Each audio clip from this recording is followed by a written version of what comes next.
So the way we're going to run this today is we're going to allow everyone a couple of minutes to make some opening remarks to present their position. And then we're going to ask questions. Sometimes we'll ask specific questions and then give everyone a chance to respond. And sometimes we'll ask questions to the panel. In the interest of keeping this on a more lively basis, we're going to let people kind of give and take and talk to each other like they're human beings, unless I find that it degenerates into a morass of personal attacks, in which case we will stop that approach. Let's start at the end with Mr. Wilson. Thanks everyone for coming and having me. I guess hopefully I will balance everything out a bit. I come from the Center for Consumer Freedom. We are a libertarian consumer group. We sort of believe in consumer choice and personal responsibility, and sort of are generally skeptical of the role that government can play in influencing private health. When it comes to sort of this larger question about the role of government, and specifically the role of government related to soda regulations, most famously we put the full page ad in the New York Times calling Mayor Bloomberg a nanny. But what we do is we look at it from the perspective of what is the proper role of the public health agencies of the United States, and what has started as public health and now transformed into private health. The history of public health is that it started out trying to protect us from the unknown, protect us from the other, protect us from things we could not otherwise protect ourselves from. Most famously, creating sanitary sewers, no more throwing wastewater into the gutter, and instead, maybe if we could have a sanitary sewer system, we could reduce the spread of pretty serious pandemics. In large part, our public health industry has become enormously successful. So successful, in fact, that a lot of these people really have no interest in putting themselves out of business. But in large part, the public health industry has, in many ways, put itself out of business. The vast majority of things the public health industry used to focus on are no longer major concerns. And of course, there's some management of the threats that those are posing. But in terms of breaking ground with new policy, what has happened is that we have seen the public health industry move from what was traditionally a notion of public health closer to this idea of private health. The idea that they, rather than protecting us from each other or protecting us from the unknown, things we couldn't protect ourselves from, we are moving towards protecting us from ourselves. Oftentimes this is approached under the auspices of, well, as citizens of society, we have costs on each other, and thus it's okay for me to regulate your life because somehow you're going to cost me money. I think that is the sort of core justification Mayor Bloomberg has made in discussing his push to tax, ban, regulate certain foods. That being said, I think my central sort of argument against this is this notion that it's legitimate for us to target the one thing that some people enjoy that is somehow you're going to argue is going to cost everyone else a thin penny, and yet at the same time not also recognize that that opens a can of worms that no one really wants to have a discussion about. I get really skeptical of this idea that, well, because I might contribute to a small increase in insurance prices for someone down the line, you should be able to regulate my daily life. And it goes from really clear examples of it to really microcosmic examples like enjoying a soda. Professor Wilde? Well, you've heard a lovely presentation, very capable of two sides of what's been a very divisive debate in the United States for a long time. What should we try to do as we try to referee this, as we sit here as participants and listeners? I think we should reflect on how to address the serious public health and nutrition challenges that have been described in the fashion that causes the least possible burden for private enterprise and for personal food choices. To some extent, this is such common sense that it might seem almost like a tautology. If you had two policies that are equally burdensome on companies or equally difficult in terms of personal freedoms, we'd want to choose the one that's most effective. And if you had two policies that were equally effective, you'd want to choose the one that was least burdensome. To another extent, this requires some hard trade-offs. Even after we've eliminated foolish policies, right, that are dominated by some policy that makes more sense because it's less burdensome and simultaneously more effective, even after we've eliminated these foolish policies, we still face hard trade-offs. At some point, if we take seriously these public health and nutrition problems and we really want our children to live and thrive in a more healthy food environment, we may have to face some trade-offs. And I think most Americans recognize a role for government in these public health issues, and most Americans wouldn't really want an outright nanny state. And so a lot of our choices are choices by reasonable people over options that tend to be proposed somewhere in the middle of a sensible spectrum of policies that could be considered. I'm a card-carrying economist. I love markets. I also work at a nutrition school. I love nutrition, right? Why do I have to choose between these two loves? This is unnecessarily monogamous. I think we could think about ways that with a variety of options in front of us of choosing the ones that reasonable people could agree on. The reason why, in contrast with many economists, I don't object much, and the reason why I like a lot of the experimentation going on by the New York City health officials, is in part because a lot of these policies already reflect a sense of balance. These are not policies that really reflect a nanny state run amok, but they're experiments with different things that haven't been tried nationally and ought to be experimented with at the state and local level in order to see how effective they are. I look forward to this debate. Mr. Berg? I'm glad our libertarian friend admitted that the role of government in preserving public health is absolutely vital, and gives the good example of municipal water systems, which couldn't have been done by the private sector, couldn't have been done by nonprofits, and basically ended things like cholera in New York and America. So it's a great defense for the role of the government. I will say the New York City Coalition Against Hunger actually has no stand on the restrictions on soda sizes. It's not really a poor person's issue. I will say we vehemently oppose the attempts to simply say only food stamps recipients can't get soda. I'm not pro-soda by any means, but virtually everyone who's ever told me they support restricting what food stamps recipients can drink has admitted to me they occasionally drink soda. And they say, oh, well, that's different. Mine wasn't government funded. And as we've heard, every single soda in America is government funded through the corn syrup. It's driven over public roads. So there really is this do as I say, not as I do sort of hypocrisy. And I do point out the irony that in Prohibition, the Ku Klux Klan and most progressive groups supported Prohibition. So sometimes the far left and the far right actually unite on saying that poor people should act far more virtuously than they do. I actually drink very little soda myself, and I stopped drinking diet soda recently because I think there's a lot of evidence that may be even worse. But the truth is, only one thing, and one thing only, has been proven to reduce obesity, and that is changing lifestyles and balancing people's lives.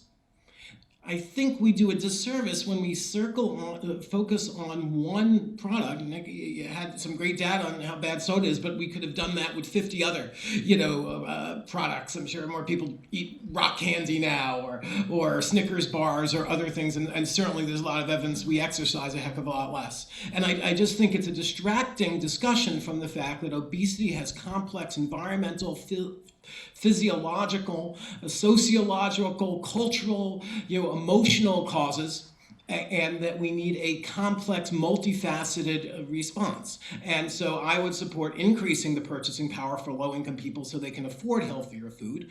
If I really was pressed to take a stand on the soda restriction, I'd say maybe a better strategy would have been requiring smaller portions, not limiting larger portions, so you'd still have the choice, but you'd still have the ability of people to have smaller portions. You've been in Europe, the average soda can on Air France flight is half our size, and I think there's no reason we couldn't require that in stores that get licensing here. But I respectfully suggest it really misses the point, and there is sort of this moralism to it.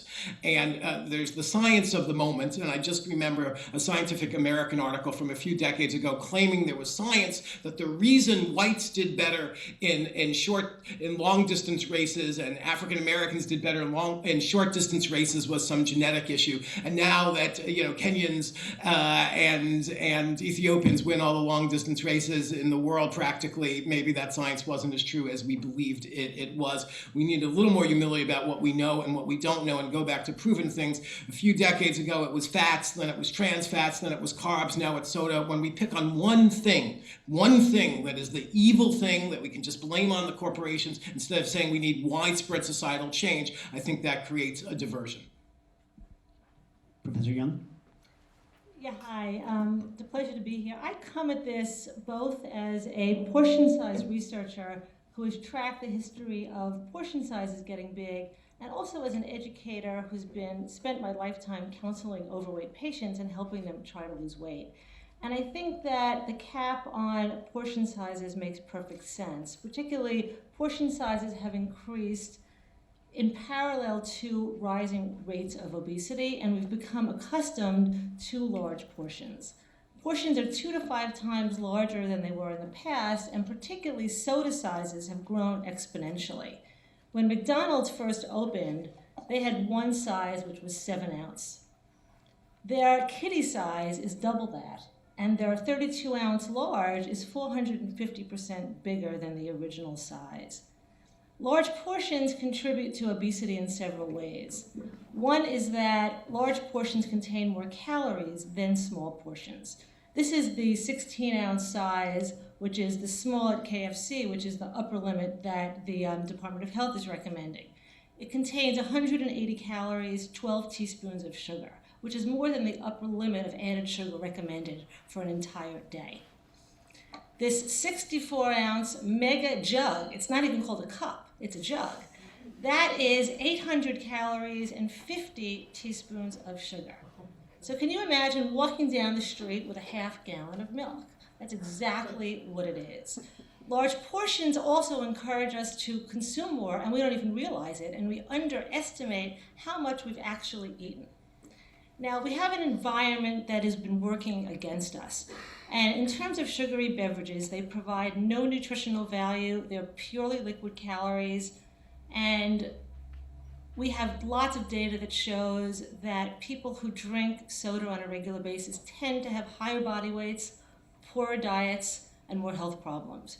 So I think it's time to reset the environment. And if the food industry cannot sell these sizes, which are now considered normal, then consumers won't buy them. And I think the only way to have healthier Americans is to have an environment that promotes healthy choices. But the healthy choice has to be the easy choice. So thank you. Thanks. So I guess I'll address my first question to Professor Young, and then you guys can respond, picking up on something Mr. Berg said, likening this to the language around alcohol during the temperance movement prohibition. The language in the nutrition community these days is very much focused on soda as an inherent evil, much in the same way that alcohol is being focused on during the temperance movement, and this could be seen as a first step towards a prohibition on this sort of thing. What are your thoughts when you look at it that way in an historical perspective on kind of what a mess prohibition was at the time in attempts to regulate the other from a point on high, to kind of take your position for a moment? Well, I don't see this cap as a prohibition really on consumption. If somebody wants to go out and buy 4 16-ounce sizes, they can. So I don't see it as a ban. I don't see it as a prohibition. And in terms of, is soda the evil? I mean, soda's one food. I mean, clearly we need to do a lot more than soda, but we've got lots and lots of data on soda, which provides no nutritional value. It's purely empty calories. We usually eat things with the drink that we're having.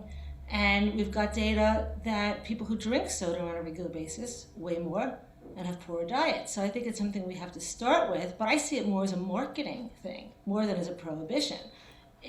We don't want the food industry to sell this size, because it shouldn't be marketed for one person. You know, if KFC sold a 20-piece chicken, that's fine if it's for 20 people, or maybe 10. But the issue is it for one person? So is a bucket this size, should this be for one person? Consumers can go out and drink this amount, they just have to buy 4 of these. There is comprehensive proof, data, that people who weigh too much are more likely to be obese. You'll get that in a second.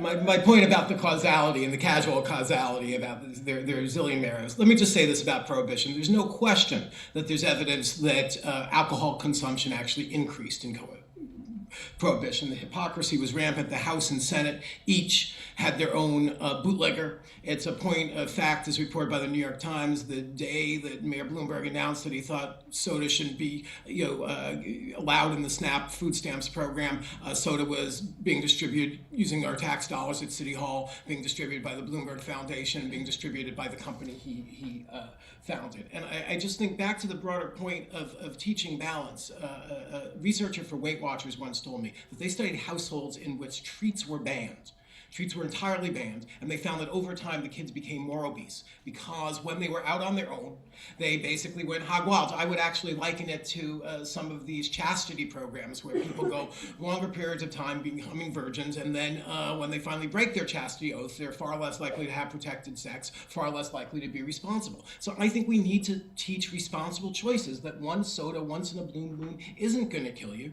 that's all about balance, and then 50 sodas, 50 candy bars, 50 bowls of very healthy granola, all will increase obesity, and I just think we need a broader, more comprehensive approach that doesn't scapegoat one product. By no means am I promoting soda, but I'm just saying we need a broader approach. I'm really glad for these comments because I was worried that Justin was going to be all alone on some of these views that are so I'm glad. I knew he wasn't going to be. I'm used to many places where I'm all alone. I'm glad to see it opens it up. Actually, I don't buy the analogy between Mayor Bloomberg's proposal and prohibition, and I don't buy the analogy between Mayor Bloomberg's proposal and a chastity bill. If you ask what type of policy is analogous to this proposal, it's really not banning alcohol, but rather having restrictions on place of sale, or what age you have to be in order to purchase alcohol, or how the alcohol should be labeled. These are things at the margin that are still quite respectful of people's freedom of choice and decision to choose to be an alcohol drinker or a non-alcohol drinker, but are reasonable public health measures that actually aren't much in dispute. So there's a really fascinating study that came out right around the time when New York City was considering menu labeling, or mandatory menu labeling. And it was a researcher out of Cornell who followed people who ate at Subway versus people who ate at McDonald's. He said, well, Subway has what he called a health halo. You know, you go there because you're trying to eat a healthy meal. What he found is that at the end of the day, those who ate at Subway actually consumed more calories by the end of the day than they did for those people who ate at McDonald's. And what he realized was that you would give yourself permission to have a cookie, to have a soda, to have a bigger dinner, because yeah, I had a really healthy lunch. What it proves is that consistently policies that seek to close doors open windows, and consistently we are somewhat illogical in the way that we treat food. When it comes to Mayor Bloomberg, I think from a public relations perspective, this policy was an illogical policy proposal for a couple of reasons. First of all, it was overwhelmingly unpopular, both in New York and across the country. More problematic, I've spoken with an enormous number of people inside the nutrition community that groan and roll their eyes and say, did he have to do that? He's now given and spoken to our, there's always this sort of notion, and people like me get to say, no, they're trying to take away your choices, they just don't want to say it. Well, now Mayor Bloomberg said, no, our motivation is to try to take away your choices. And he gave some ammunition to what was otherwise me saying, no, I know what these people are trying to do. They're doing it more insidious than you're perhaps perceiving. Well, then he just kind of went and did it. Now, the trouble is that it's now, frankly, become more unpopular since his proposal than it was on the day that it was introduced, I think in large part because people realize that it's a punchline. When you have Jon Stewart and folks that would otherwise line up with the mayor mocking the policy, because frankly it was relatively mock-worthy. More harm probably was done for the sort of policy experimentation that you might have expected to have occurred. Can I ask you, would you support government mandating clearer labeling, nutrition labeling of foods?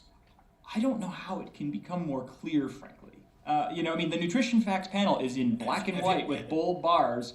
Have you been to a store where you have many candy bars that it's actually under the fold and you basically have to buy it to find the facts? And the portion size is basically fabricated. The candy bar poses, if I've got one in here, I can show it to you. No, the candy bar poses just an operational difficulty. It's the same operational difficulty that the city's grappled with when it comes to menu labeling at a pizza restaurant, where I think there's 150,000 different combinations of pizza at a Domino's, or I think it's actually more than that, right? How do you put all those on a menu? Can you expect people to do math in their head? I think in the end, though, the vast majority of nutrition labels are pretty straightforward. The question is, well, are people looking at them, and can we force them to take actionable intelligence by taking that into consideration? And in my mind, the question, or sort of what some people say, you're an awfully strange advocate for obese people or people's right to maintain obesity. And I say, well, it's about personal responsibility. I choose to take action on nutrition labels. I'm the guy in the grocery store that looks on the back consistently. But I don't think you can force it. Well, let me just push that a little hard. Let's assume for the second that you may receive some funding from the food industry. By the way, I'll get that on the open. We are very clear, front and center on our website. Part of our funding has come from food corporations. We also get money from foundations and individuals. We got nothing to hide. Sometimes people like conspiracy theory. Okay, There's no conspiracy theory. Well, I just say it's if I've blasted one side for the consistency, it's inconsistent to say you're calling yourself all about consumer choice, and you've basically said you're against clearer labels. The labels are not clear. The fact that there's 3 cookies in a bag and it says the portion size is 2. The industry, when I was at USDA, the food industry opposed even labels on how to more safely cook meat and poultry. I would say, to be your own best friend, if you really want to push off restrictions and things like other people are pushing, there really should be clearer consumer labeling so people can make an educated choice. And I also say we strongly support efforts to reduce this in schools, and we would just have outright bans on soda in schools. And a lot of people don't understand our position. Why one for adults, one for kids? And I say that's precisely it. You do have a different set of rules for kids than adults. But just to comment on Joe's point, I agree actually that we do need clearer labels, particularly clearer labels for single servings. Things like, there was an iced tea that I saw actually today. It was actually, the soda was clearly labeled where it was 1 serving, it was 250 calories. The soda industry has changed it, and they had to get permission, right. and they now, up to 20 ounces, it's 1 serving per bottle. I was just saying that it was 1 serving per container, but I saw an iced tea that was literally marketed as a serving for 1. And that had 3 servings per container package. So that's a problem. Having labels where you have a muffin that is a muffin marketed for 1 person, that's also a problem when it says 2.5 servings. You're going to share it with 1.5 other people. So, I mean, the same thing with this, this iced tea that I saw. It said 100 calories, but it really wasn't. It was 300 calories. So we need across the board clearer labeling in addition. But I don't think that selling something that is this size is really that responsible on the part of the food industry, and that's sort of where I'm coming from. But you do admit, and the mayor basically said that some people may buy more than 1, correct? Yes, they may, but maybe they won't, and I think we have tons and tons of research that you will eat and you will drink whatever is put in front of you, even if you don't like the taste, even if it's stale. We've got the refillable soup bowl that just keeps refilling and refilling and refilling. So maybe they could go back and buy more, but the possibility exists that after they drink 1, they may not want a second. Well, maybe, but professors here were talking about science, so I'm curious for more data, and if people, even 1 out of 10 buy 2, how many more garbage trucks have to go through low-income neighborhoods, and how much more asthma is that going to cause? And again, I'm not defending this. I'm just saying that what's been presented as this cut and dry, there's one science-driven position, and everything else is just fools bought off by the industry. It's a little more complex by that. I don't know if these things have been really thought through. I have a couple reflections to add. One is that labeling is for people who are trying to balance individual choice with public policy goals on nutrition. Labeling is the easier policy, right? Because labeling is more deferential to people's own choices once they see the label. The only possible problem with labeling is that it may not be enough. I mean, we may have the next generation of children, even with sensible labeling, have rates of chronic disease that we may ask ourselves, is this really necessary? In order to protect our system of free enterprise, is it really necessary to be that unhealthy? Can we not have free markets and still be reasonably healthy? The argument about consumer choice partly turns on the hypothetical right of people to gain weight as much as they want. And I think this doesn't reflect correctly people's own psychology as they're gaining weight from their youth into their middle years of their life. People don't really seek all that much to gain weight, and they're not really all that defensive about their right to gain weight. May I? People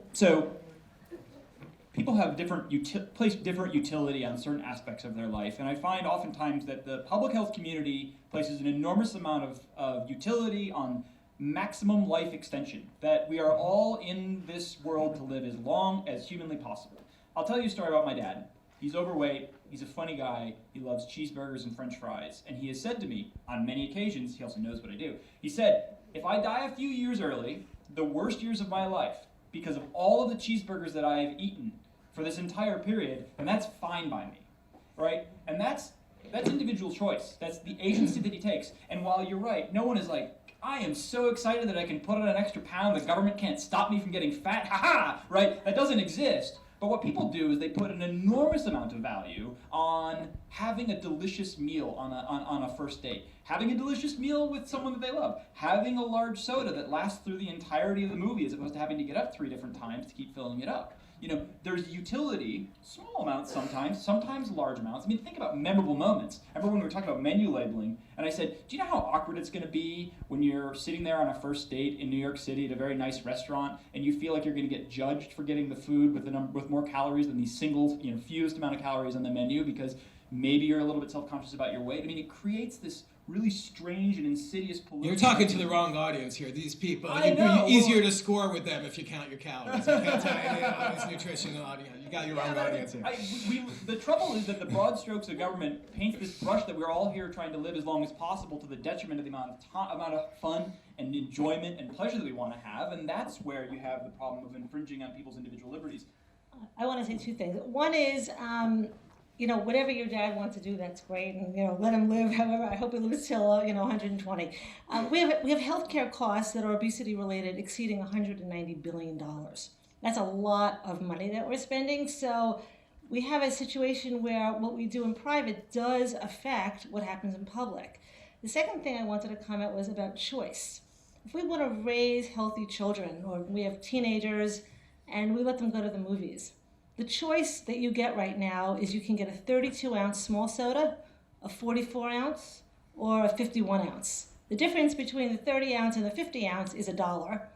But since when is a small 32-ounce? These people don't have a choice. You don't have a choice to get an 8-ounce or to get an 11-ounce. And I see CUNY has given us portions of water that are within the 16 ounces. You don't have a choice when you go to a movie theater. The choice is big, bigger, or biggest.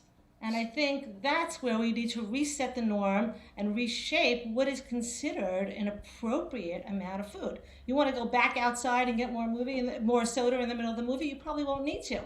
But to start off with a 50-ounce soda, where 32 is the smallest you can get, which is a quart, that to me is problematic. And it's not like there's another theater down the block you could go to with a smaller portion Yeah, size. you could sneak it in. So You could that's where sneak the it. free market- Yeah, you could One sneak it into issue I do want to raise. There's no one there that says, you got to keep drinking that. You can't leave this theater until that cup is But empty. nobody leaves stuff over, especially after they've paid for it. So you made a really interesting point, and I think it's really worth exploring because it's central to this debate, is this idea that what we do in our private lives affects the world around us, and that's the cost, and that's why we're allowed to infringe on people's individual liberties. Okay, lacerations from sharp knives in kitchens cost us, as a society, $20 billion a year. Okay, that's in our kitchens. Do we want to have duller kitchen knives? Probably not. Okay, let's talk about something more controversial that we could certainly find government policies that are prohibitions. Out-of-wedlock children certainly do have costs on society, and there's certainly caustic government policies that could seek to prevent those things from occurring. I don't think any of them are appropriate as a libertarian here. Of course I don't. Well, please tell your conservative friends, because most do think those restrictive policies on people's reproductive rights are My point here appropriate. is that for some reason, Joel, this goes to what you're getting at, this some for me and none for thee. There's something about weight. Policies promulgated by people who are, frankly, largely not overweight, where they think, this is the one policy that I think it's legitimate to infringe on people's personal lives, even though everything that we do in our daily lives costs each other under that theory, right? If sitting quietly in our room, in theory, would not cost anyone. The moment that you walk onto a sidewalk and you have the potential to trip and fall is the moment that, does that mean the government can then start regulating sidewalks and turn them into, do we have to wear helmets?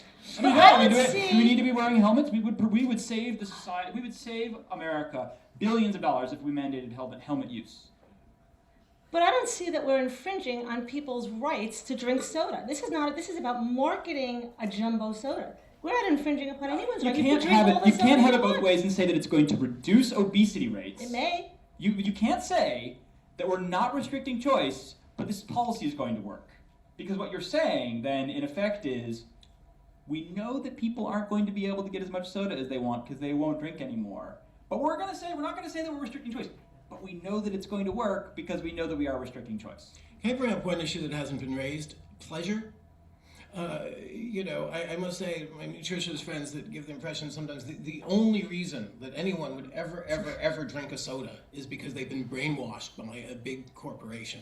I've got to say there is, a bit of class and cultural baggage that comes into this. Your average Brooklyn artisanal pork belly, delicious whatever, in one little button of something, have far more calories than a larger beverage. Certainly a craft beer at everyone's favorite hipster, joint. And my only point is, again, the singling out of this one, product, and ignoring the fact that occasionally, particularly with dim sum, Coke tastes really good. I will say we just have to deal with the human element of this, and there's so much ideology and freighted baggage on both sides. And God, boy, I wish libertarians were consistent. I wish they were pro-choice when it comes to women's bodies. I wish they were pro-choice when it came to sexual. Maybe you are, but the vast majority is not the libertarians who claim to be libertarians who are actually elected officials in America.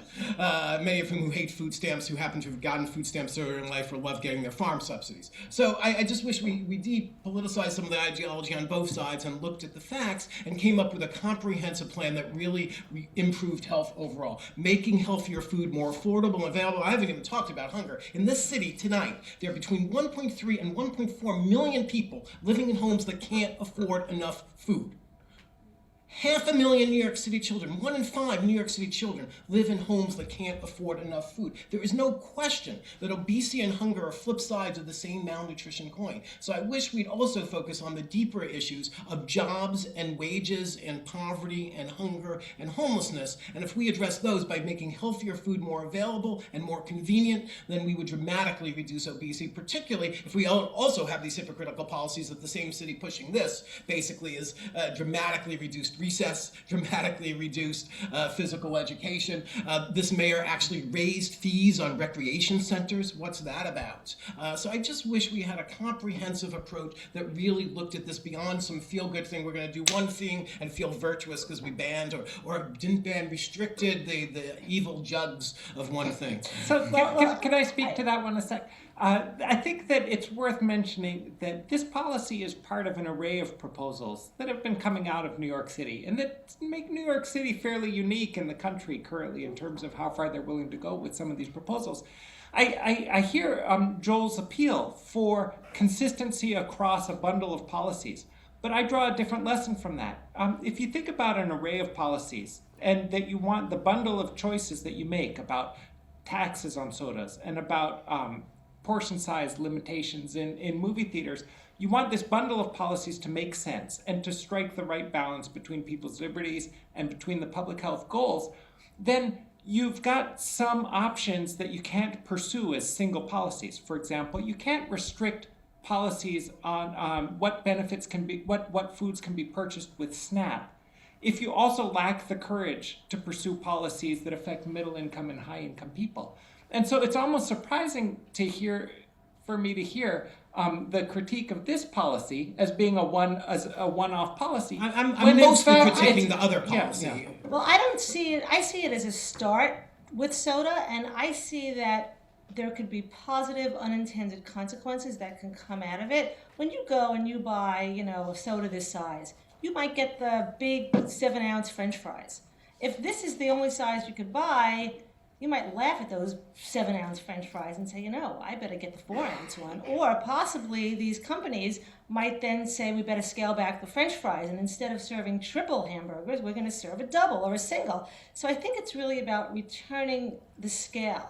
Now, I also do agree with you that we need to have more affordable food, healthy affordable food, and also reduce food waste. And I think bigger portions means either we finish it or we waste it. So I don't see it as a win-win situation, especially when it's not bigger portions of salad, bigger portions of broccoli, it's bigger portions of junk food. So there's no win to it. Can I see if we can get agreement on one thing? Do we all agree that it's a waste of government money to have massive subsidies for corn? Well, I'm so sorry. I'm so sorry to break, but it's not to support the farm subsidies. It's to say that there's a story about the farm subsidies that's got a lot of currency in public health and nutrition circles that exaggerates their impact. Corn subsidies are the policies that the federal government does to support farmers are largely to increase the price that farmers get. There's one of several policy instruments that suppresses the price of corn, and overall, it probably suppresses it only a little. And this is the one that, in critics of farm policy from a public health nutrition perspective, they're more likely to emphasize.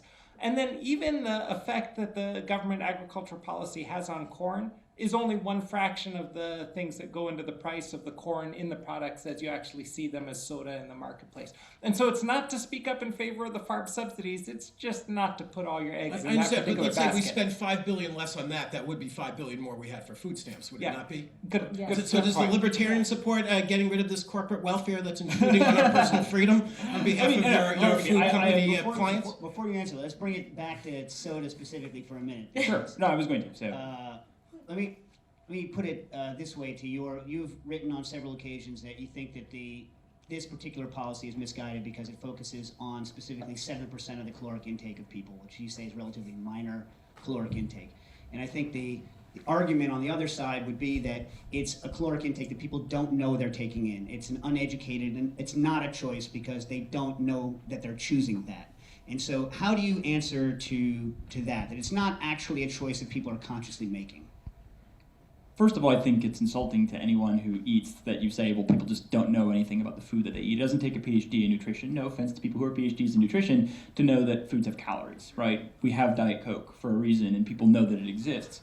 We make choices not to drink it. That being said, the 7% figure comes, I think it's important to put into the context of what we're actually discussing in terms of the total suppression total soda consumption suppression this policy is expected to produce. A study out of Emory determined that we could see a change. If we tax soda at a penny per ounce, the change expected would be 0.06 BMI, barely measurable. The total caloric intake difference for the policies that have this sort of constellation of policies range from 7 calories a day to maybe 12 calories a day. We're looking at, the difference in doing the dishes for a few extra minutes in terms of total calorie savings. And in my mind, when you could take that and you consider the negative policy ramifications, whether it's sort of the moral implications about whether or not I think this is the appropriate use of government, or alternatively, from Joel's perspective, the fact that it's a very regressive tax that even the advocates from Yale, who've basically been the architects of this, admit in their own messaging that this is a regressive tax. That the negative the negative impacts of a policy like this, when you consider the potential upside benefits, are so small that I don't think it's relatively effective. The one thing I'd say, just out of curiosity, and not curiosity, going back to corn subsidies, it's also the same kind of thing. I don't like corn subsidies. I don't like sugar subsidies. I don't like the sugar program even more than I don't like the corn subsidies. Sugar program is really quite problematic. But as a percentage of the total cost of a can of soda, or even a 20-ounce bottle of soda, corn subsidies would, if you got rid of all of the subsidies, the price of the soda would stay the exact same. It's less than, we're talking fractions of a cent in terms of the support that they create in order to put that into our diet, only because corn is not the most expensive portion that goes into high fructose corn syrup. So. But one aside, 3 billionaires that live in New York City receive farm subsidies for land they own somewhere. And we're cutting food stamps.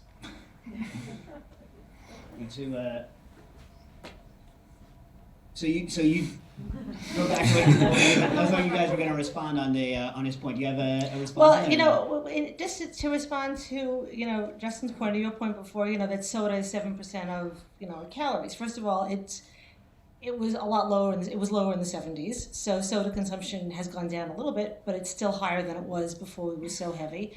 And if that's an extra 140 calories a day, that could lead to a 10 to 15 pound weight gain in a year. But there's no population proposal that could reduce, fiat, the end of soda for all of Americans. That the potential very caustic policy is looking at a reduction in, best case scenario, 12 calories a day.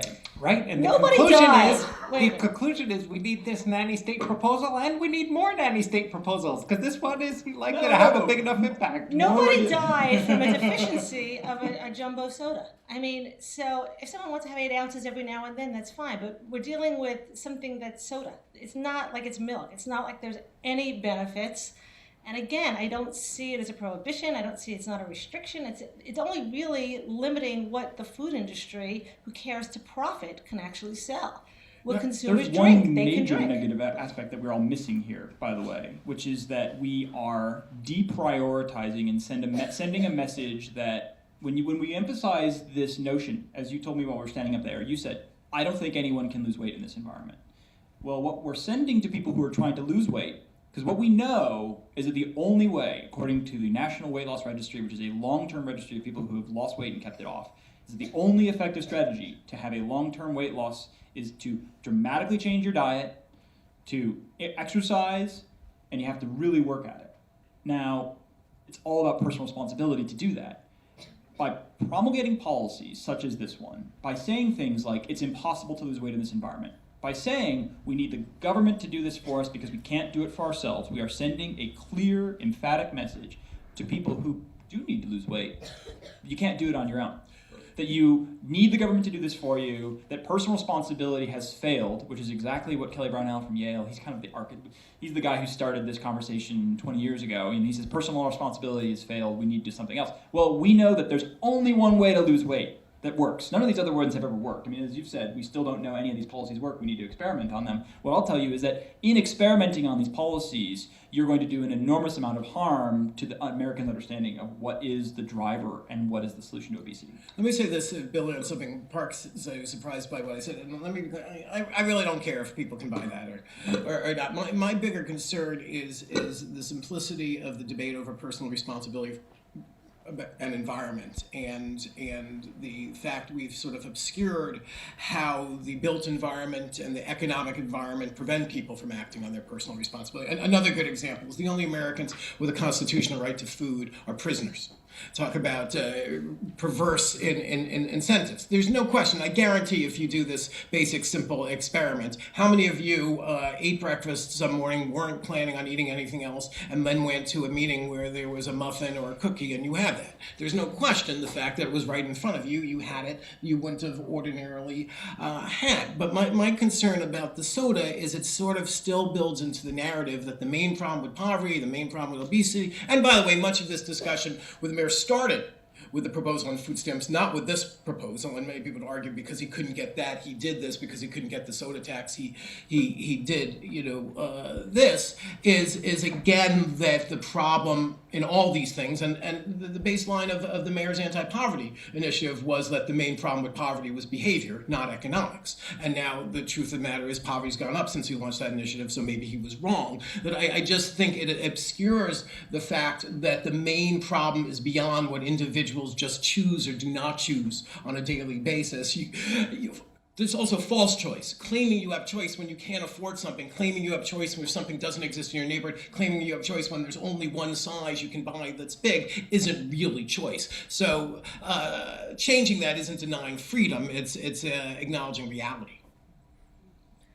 The other thing, I think we need to have an environment that makes it easy to eat healthy or not very difficult. Yeah, people can lose weight, but it's a challenge when they are bombarded with ads, commercials, food on every corner, oversized portions of just about every single food. And so I do think that given the enormous cost it's causing society, and given the fact that we have overweight children. I mean, childhood obesity has tripled. I think it is the government's responsibility to step in and to really empower consumers to have healthy choices, make it easy to get healthy choices, and optional voluntary initiatives haven't seemed to work. So I don't see that there's really any other choice but to try to deflect and sort of re-get the portions back to a normal size.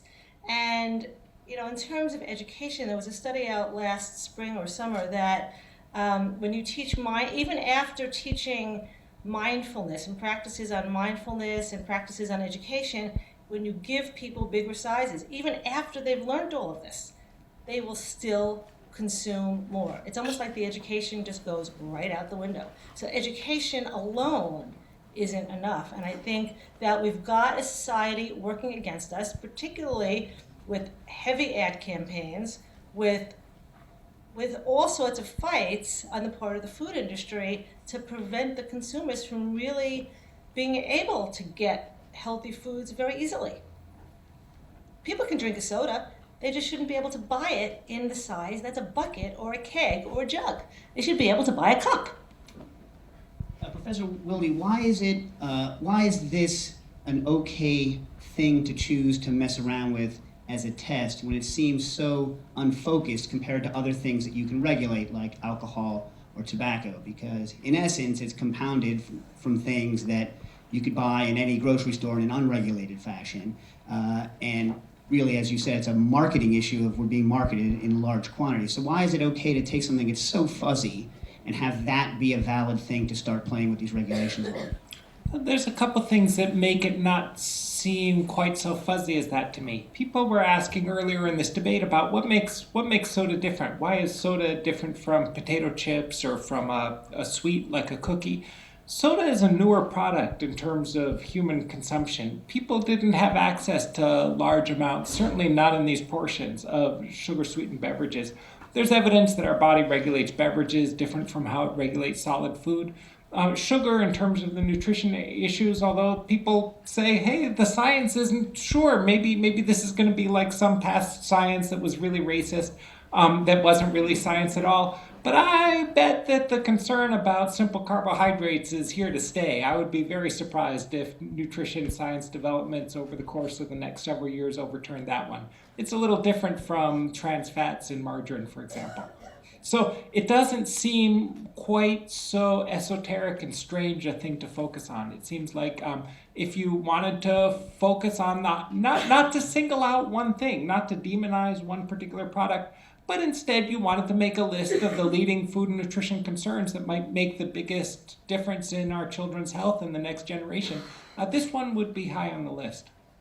Mr. Berg, a question to take you outside of your actual role of in the coalition against hunger. You said you have no stated, as part of the coalition, stated thing against this specific act. Yes.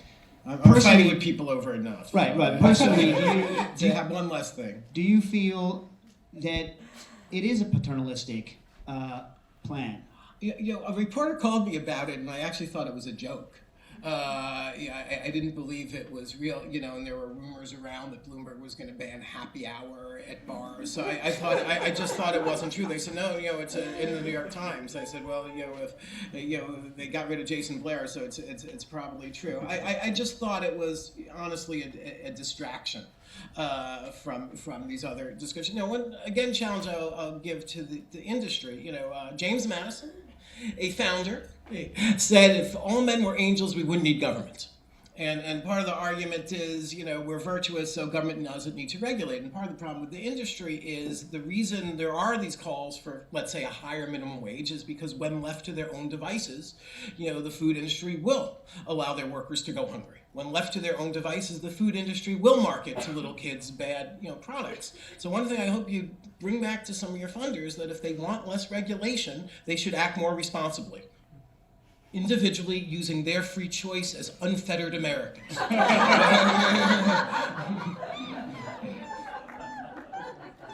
mean, I don't represent the food industry, and I don't really know where to start. I guess, restaurants have menus. When people say it's impossible to eat healthy, I say every fast food restaurant you drive by has a salad that's going to be a couple hundred calories that you can buy.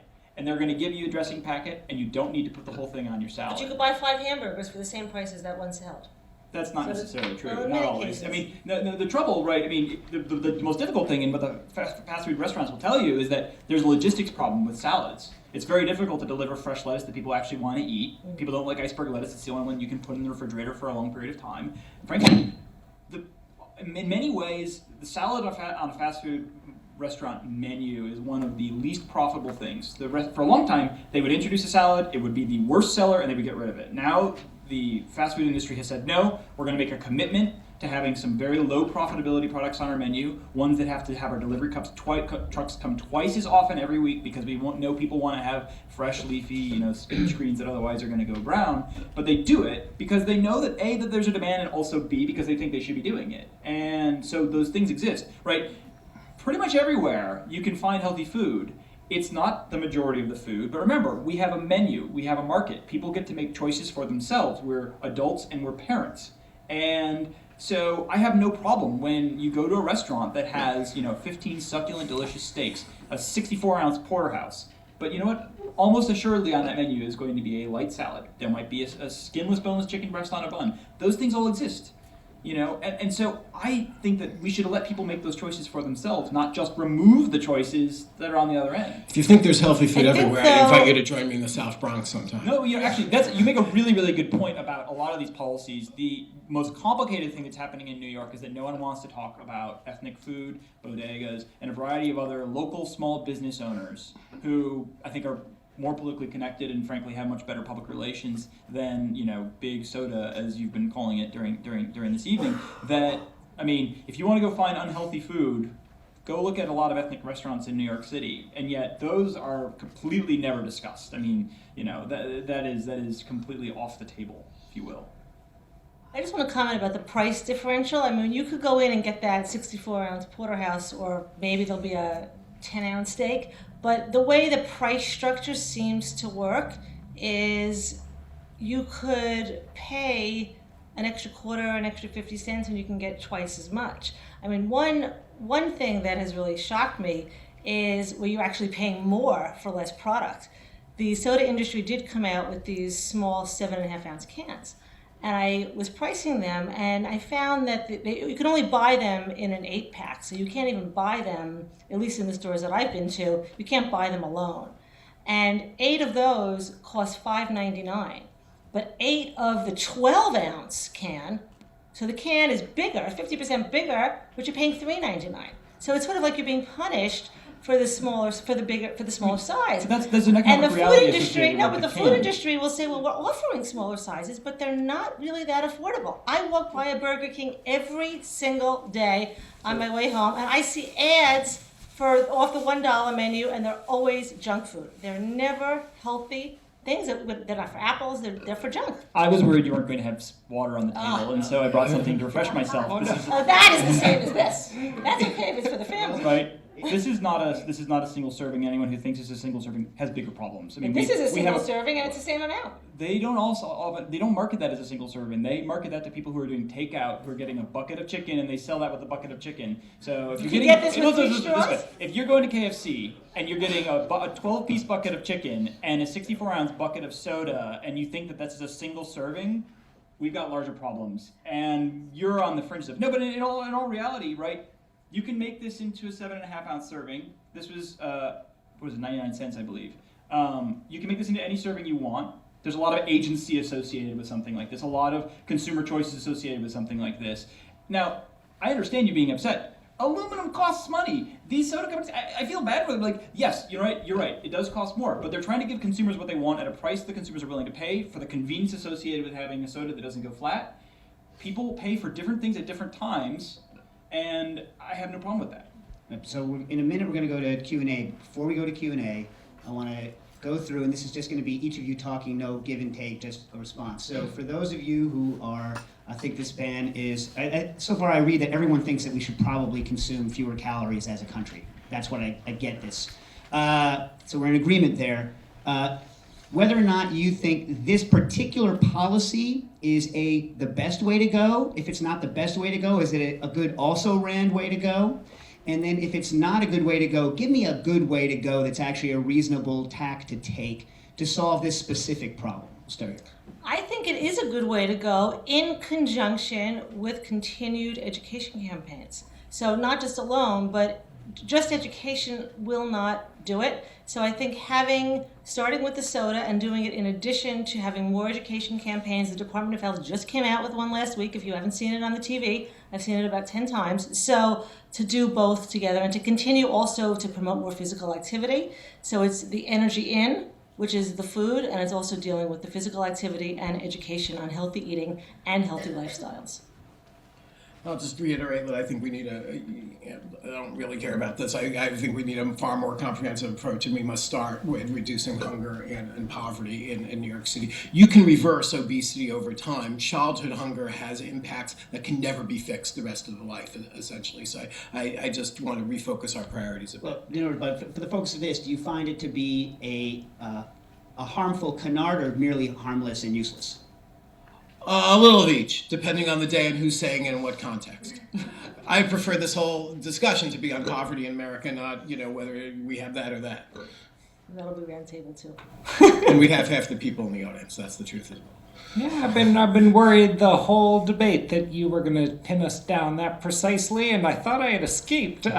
No, it's not so much that I'm sure about this policy. It's that I think it's less crazy than most of my colleagues in the field of economics think it is. It seems closer to sensible to me than it's been portrayed, and partly because there never was a ban, right? That this always was about a point of sale, manner of sale limitation that seems well within the range of things that public health authorities can consider. You asked about, well, if this isn't the thing, what is the thing? I don't think there's a thing. I think there's a bundle of policies, and that we have to make some trade-offs and choose the best bundle we can. So there's two ways to lose weight. The first is carrots. Hey, we've gained one. No, I mean, there's two ways to really think about losing weight. There's carrots, motivating people to lose weight for themselves by taking responsibility for themselves. And then there's sticks, pushing people through the coercion of government, or frankly, one of the worst ways to lose weight is to have a wife or a husband guilt you into doing it. That is one of the most famous bad strategies ever. But that being said, so we have these two ways, right? Carrots and sticks. There's an enormous number of legitimate government policies. Listen to me, the libertarians are going, who is that guy up there? No, there's an enormous number of legitimate government policies that maximize personal responsibility by giving people motivations. I'll give you one of them. There's a study in Cleveland that found that kids that grow up within a quarter mile of a baseball diamond, a bike track, or bike path, I guess, or a park, were, I'm going to misquote the exact number, but let's say it's between a half and 3/4 less likely to be overweight than those who don't. Okay? That's an easy, legitimate government policy that doesn't infringe on anyone's rights unless you're, I guess, taking the property through eminent domain. That's another debate. Or making the rich pay their fair share of taxes to pay for those public parks, which libertarians generally oppose. Continue. Also another debate. No, I mean, there's a lot of things the government can do that are proven effective to reduce obesity that don't at the same time create a whole slew of negative outcomes or potential unexpected outcomes of policies. And that's where I'm at. Let's take some questions from the audience. Professor Wilde, on this being one of the choices that is less bad or better than others, you're reducing utility, the amount of soda, the amount of happiness people are getting is going down. Wouldn't by any metric, as an economist, a tax be better? You'd be capturing that utility in the form of increased revenue. There would be less environmental waste in terms of burnt fuel and waste of products and packaging. On what basis would a reduction in portion size allowances be better than a tax in any way? Right. So this is a very good economics question, and the one twist is I'm surprised you were almost that open to considering a tax. Economists focus above all on two things that affect consumer choices: prices and incomes. And they're a little out of their comfort zone when you start paying attention to other things like the food environment or like norms of behavior, what people consider to be normal. And in fact, all of these other things other than prices and incomes turn out to explain much higher fractions of the variation in what we actually consume. What makes one person consume a lot of soda and another person only a little soda? And so part of the reason why I add this to the list and I don't consider taxes alone, just because they have appeal to economists, to be sufficient to end the discussion and make no other policies necessary, is because I'm aware that what we need to do as a society is to change what we consider normal. And I think it would be advantageous. It would not reduce people's joy. It would not reduce their liberty if products in this particular size were not considered normal. And let's be clear, the reason the city proposed this is because they determined they could not get this through a tax through the state legislature or the city council, and the mayor's position was he had unilateral executive authority through the Department of Health to do this, and the courts disagreed. On taxes, the recent estimates of what are people elasticity in response to price of soda have been higher. So the recent estimates tend to be higher than the pessimistic estimates that were common in the literature just a few years ago. So a common estimate now is that if you increase the price of soda 10%, people would reduce their soda consumption by about 12%. So it's a substantial effect. On the subject of taxes, the reason we're probably having this debate here today is because of the economic downturn, I guess 6 years ago now.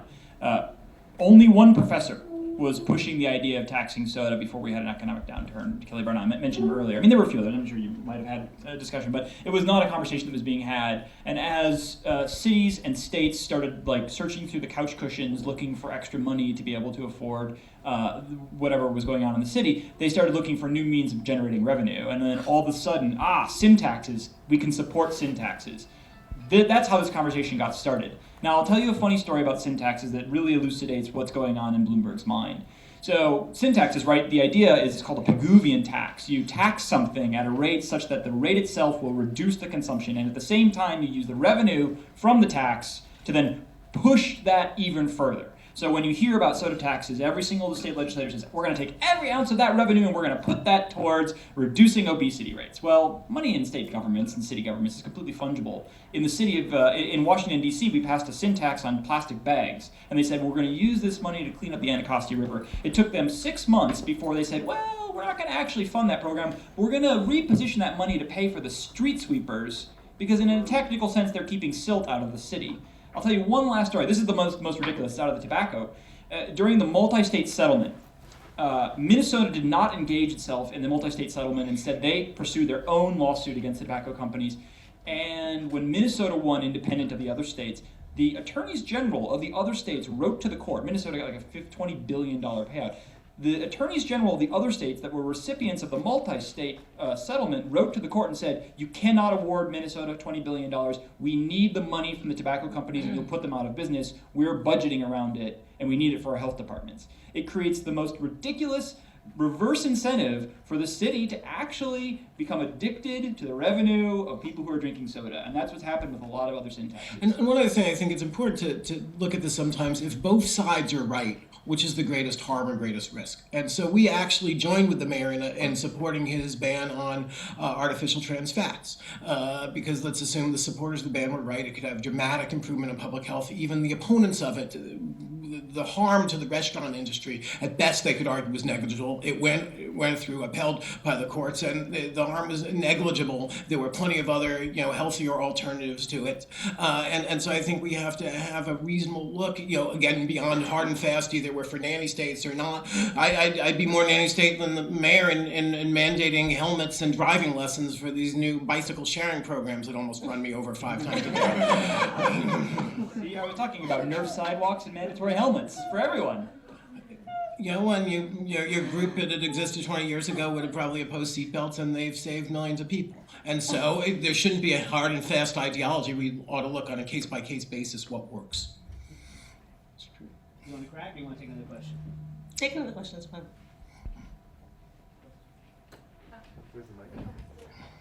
Thank you.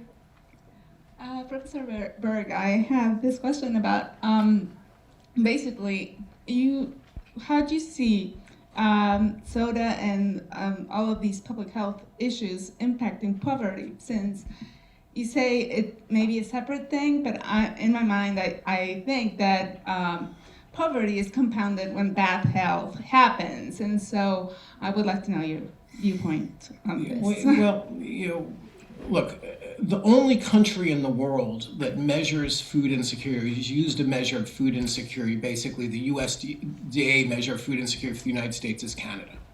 And there's significantly more food insecurity or hunger in the United States per capita than Canada, even among equally poor people. there's more food insecurity in America than Canada. And I believe one of the key reasons why is they have universal health care. And for all the rights, gushing about how evil it is, they want to build a fence against Mexico, not against Canada, because there aren't millions of people trying to cross over into America illegally to get our wonderful health care instead of that evil Canadian health care. And look, there's no question that the lack of a health care system is one of the top contributors to poverty in the United States. People have huge health care costs and they don't have money for food and rent. When they have huge health care costs or they're uninsured, they get less treatment. When they get less treatment, they're less healthy. When they're less healthy, they're less likely to have a job or keep a job or be economically productive or be productive in schools. And so I tend to see this obesity as a symptom. And be clear, and part of my problem is a lot of the public's mind is only poor people are fat. The difference between rich people and poor people today in body mass index is less than the difference between everyone today and everyone 50 years ago. So it is a societal problem, and honestly, it's a problem in virtually every post-industrial society on the planet. But there's no question that hunger and poverty are additional risk factors for obesity. You don't have to be poor, as Chris Christie or Oprah. There are plenty of reasons. I'm not thin myself, and I ran a marathon, a few years ago. Again, there are complex reasons that people are more obese. But if you can't afford the food, healthier food, if it doesn't exist in your neighborhood, Michael Pollan, who I'm sure many of you idolize, once wrote, and he's a fine man, but he once wrote, rich people have more money than time, poor people have more time than money. Rich people should spend more money on food, poor people should spend more time preparing it.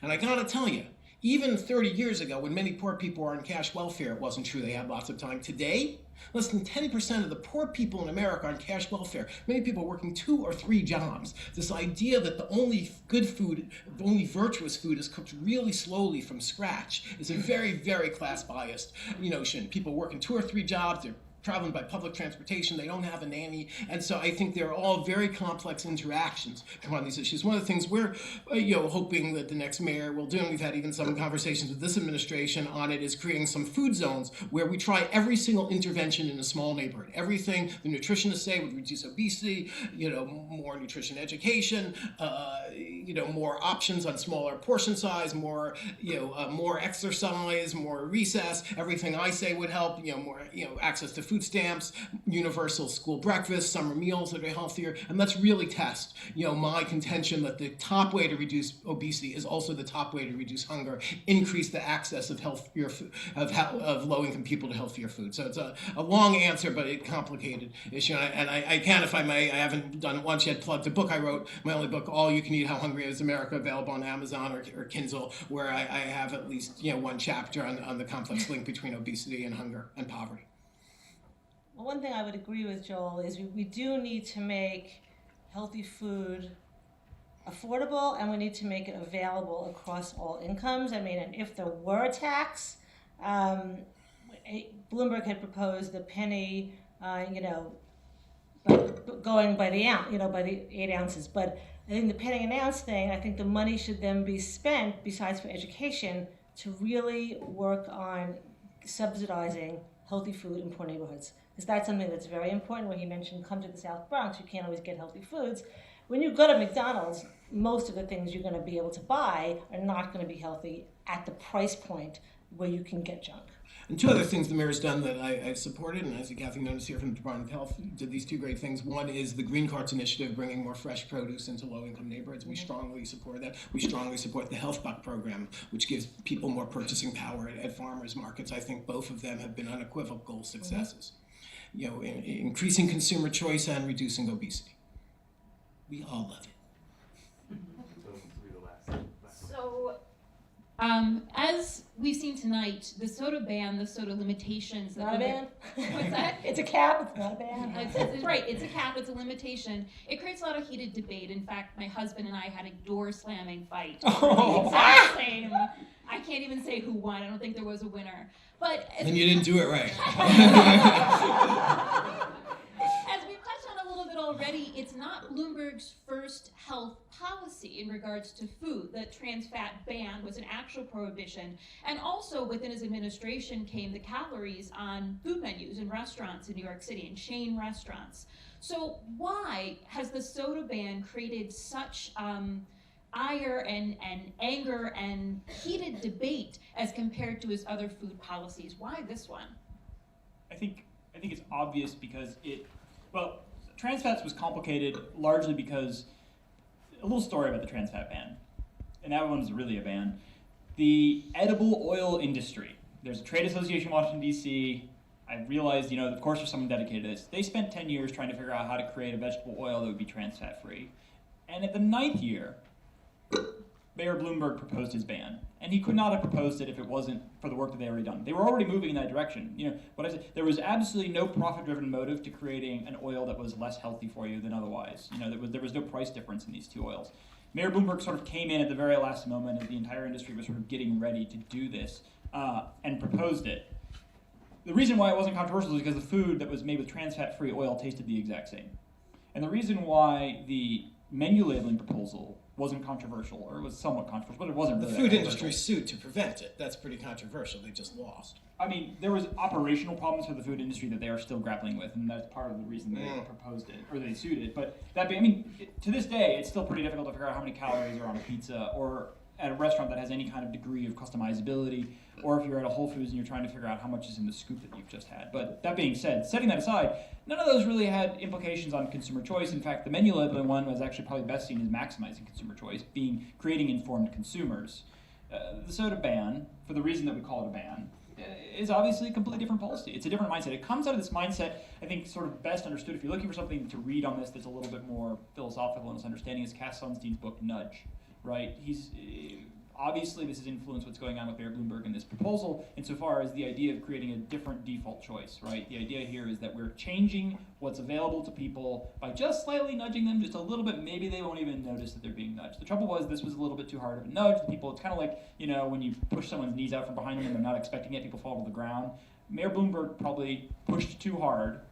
I think, frankly, he was tone deaf to what was going on. Like I said, I think this was a misstep, and it's actually created more harm than good for the community that I generally disagree with in terms of actually affecting policy change, because now it's much easier for people to say, gosh, that's their motivation. I think this is really problematic. And it was just poorly conceived. But Joel's right. I mean, the whole reason was that he didn't get the soda tax, and he wanted to do something. I think, there's all these pieces being written about what's his legacy. Well, obviously, Mayor Bloomberg wants health to be one of his legacy pieces.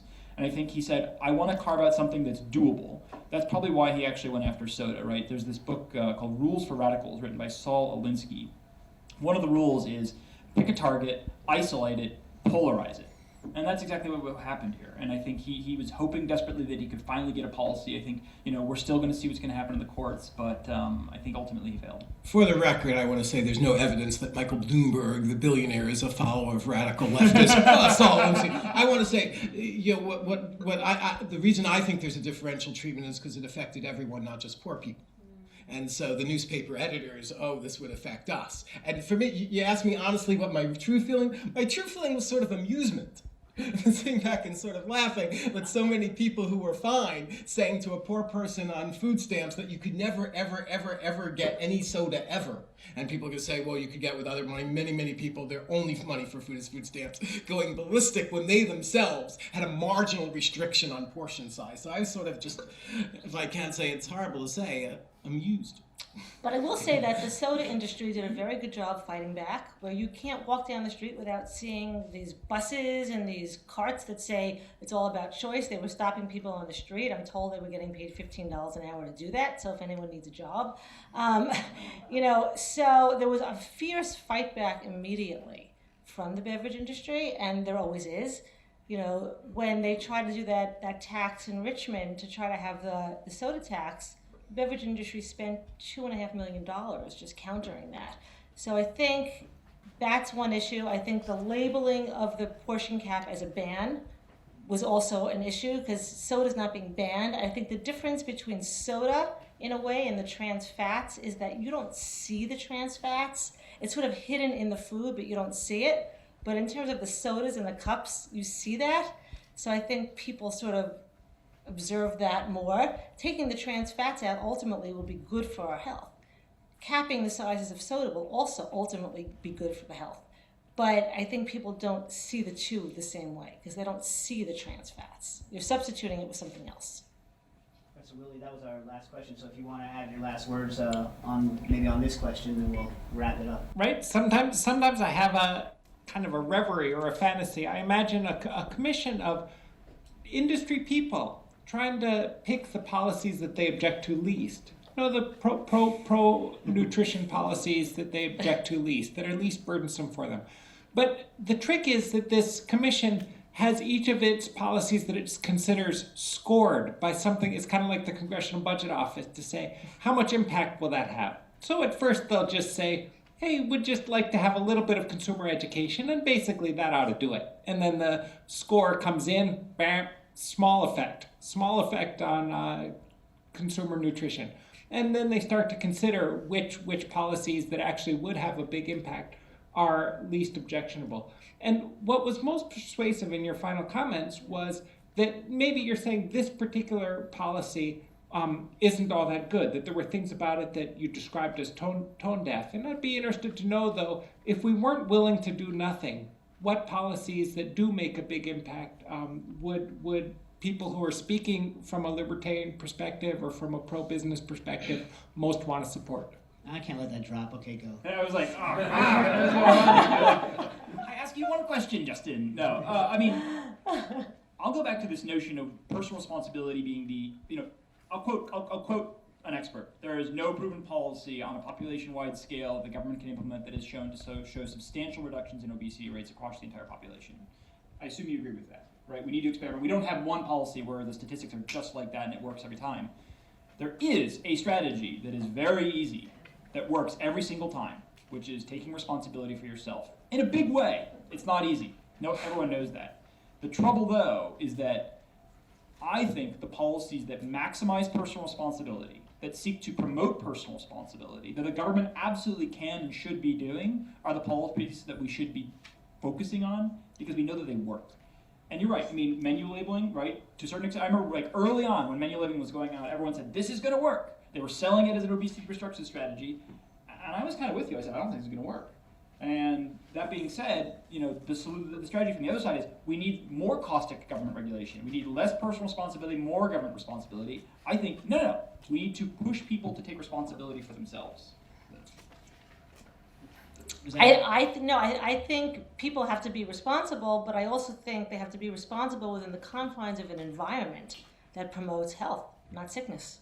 And when I'm going back to the movie, because when your smallest size you could buy is 30 ounces, medium 40 ounces, large 50, you don't have a choice. Teenagers going into the movie theater, that's their choice. They don't know what this even is. I mean, this is like a little Dixie cup that you keep in your house just to have a sip of something. They don't see these sizes. And these are considered tiny when back in the 1950s, this was large. When Burger King first opened, this was large. And when I tracked the history of portion sizes getting big, it wasn't only sodas. It was bagels and it was French fries, but they all kind of got big at the same time. And when the soda gets big, then it's okay for the French fries to get big. So I think we need to scale back the portions of everything, starting with a food that has absolutely no nutritional value whatsoever, which would be soda. I'll just close by pointing out that Mayor Bloomberg opposed a living wage law, and he's going to court to try to prevent it, that it would have only impacted companies that receive over $1 million of our tax dollars, and he compared it to Soviet Russia as improper intrusion in the free market, and yet he's fine telling a company they can serve one but not the other, and that's not intrusion in the free market. Let's just admit, sometimes government intrudes in the free market, and sometimes companies that get $1 million from the city aren't free market at all. All right, so before they pull the plugs on us, thank you so much to Nicholas Freudenberg and the CUNY School of Public Health for letting us come here and use this fine venue. Thanks so much for Dr. Young, Mr. Berg, Professor Wilde, and Mr. Wilson for a lively and spirited debate. And we're going to try to any studies that you guys have mentioned to put a link, if possible, or something so people can do further research on their own. We really appreciate it. I hope you enjoyed it. I certainly did. And thank you all for coming.